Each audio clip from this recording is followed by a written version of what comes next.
Hello, আসসালামু আলাইকুম। Tanvir Ahmed from Tanvir Ahmed blogs. আজকে আমার সব প্রাণীদের একদম প্রথম থেকে শেষ দেখাবো। এইটা হচ্ছে আমার রেসার কবুতর পেয়ার। একটা বাচ্চা এবার ফুটেছে।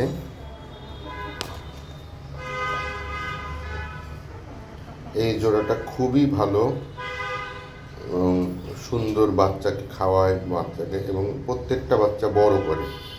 প্রত্যেকটা বাচ্চা বড় করার কারণে এই পেয়ারটা আমার খুবই পছন্দের একটা কবুতর।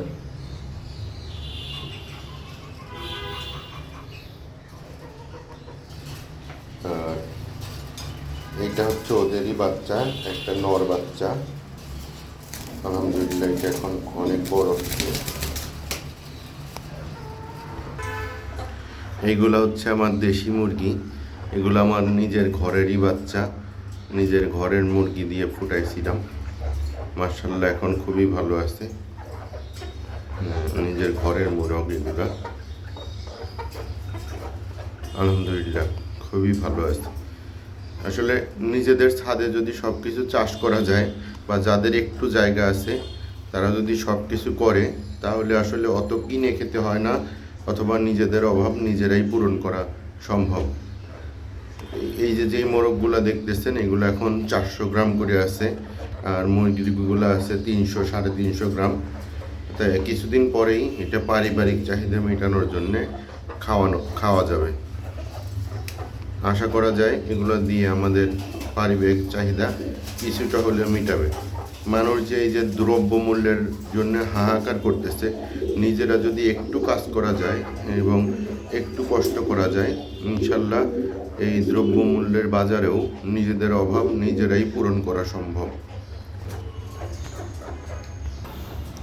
এই যে আমাদের আচিল, সেই মোরগটা যেটা আপনারা বাচ্চা থাকতে দেখেছেন, এখন এটা অনেক বড় হয়েছে এবং সে পুরা ছাদে একাই রাজত্ব করে বেড়ায়।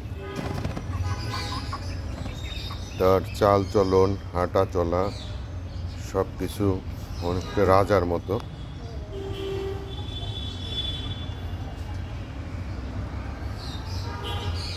এখন আপনাদেরকে দেখাবো আমার মুরগির জগতের সবচেয়ে আকর্ষণীয় মুরগিটা। এই আঁচিলের বাচ্চা দুটো হচ্ছে আমার নিজের ঘরের এবং প্যারট বিক আঁচিল। দেখেন ঠোঁট দুইটা। প্যারট বিক বলার কারণ হচ্ছে এদের ঠোঁট অনেকটা প্যারটের মতো বাঁকা। মাশাআল্লাহ এটা খুবই ভালো আছে।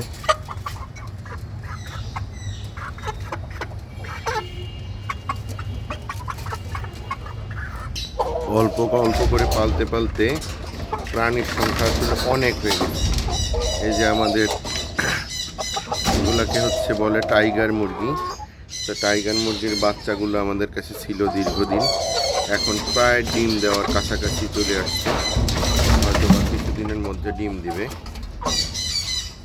আর আমি কিছুদিন ঢাকার বাইরে থাকার কারণে এদের যত্নগুলো হয় নাই। ইনশাল্লাহ আবার কয়েকদিনের মধ্যেই এরা ডিম পাড়া শুরু করবে।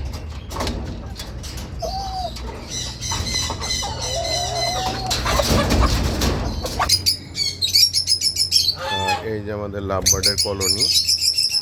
আজকে লাভবার্ডের কলোনিতে যেগুলো বক্সে বাচ্চা নাই সেগুলো খুলে দেওয়া হবে, এবং অন্তত কমপক্ষে 2-2.5 মাস তাদেরকে রেস্ট দেওয়া হবে।